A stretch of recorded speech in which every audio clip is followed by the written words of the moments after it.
So as the days were passing and you're waiting for the jury to come back with the verdict, what were your thoughts?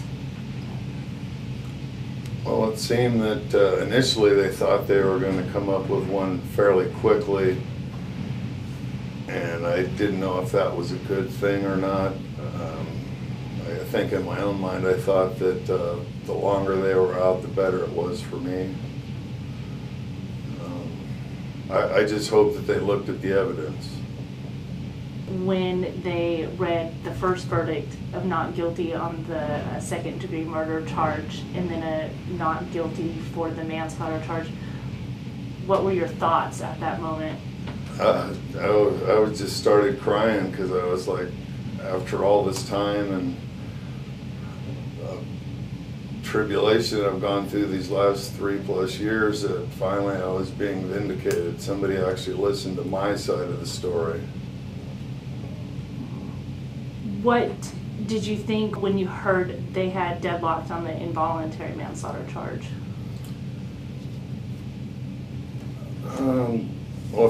First thing that came was, what was it, 10-2 acquittal, which I think is what it's come out that it was. So that was my first thing, is like, you know, what the deadlock ratio was. And I was glad to hear that it was 10-2 for acquittal. Having gone through all this, what do you think is the biggest misconception people have about you?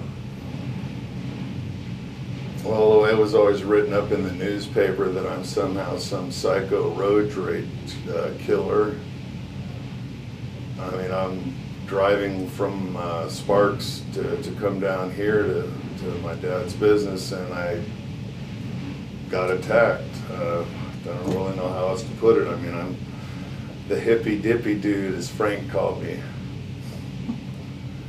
I mean, I was kind of laid back guy, and you know, anybody that knew me, the person that they portrayed was not me. Is there anything about that day that you regret or wish you could change? I regret even getting out of the car. I think at that point, the guy was all over me, and I needed to stop, but I regret getting out of the car. I should have just stayed in there with my window rolled up and let things go from there. I think I regret getting out of the vehicle. How has this whole experience changed you as a person? I think it's made me look more inward at myself, and it's probably brought me more conscious of my appearance since I'm you know, in the spotlight. So this is the new me, and I'd like everybody to see that, you know, this is who I am, not the psycho road rage killer. So what comes next for you? We have see what happens tomorrow, what the district attorney intends to do going forward. I still have the civil coming up June 3rd with the family for the wrongful death for $5 million.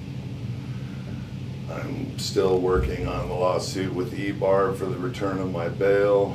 I mean, I've been in court not only for this, and seems like I've been in court for the last 3+ years, and I see nothing but court for the next foreseeable future.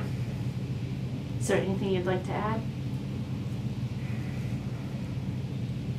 No, I just feel that our system worked. I mean, I just feel that our system is so against people who don't have money that they don't have the ability to fight. I mean, this cost me everything I have and more. I still owe money on this thing, so it's I think that would be about it.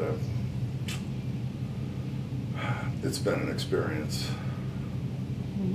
a very humbling one, and I look inward and I look up to God all the time for this, for my strength.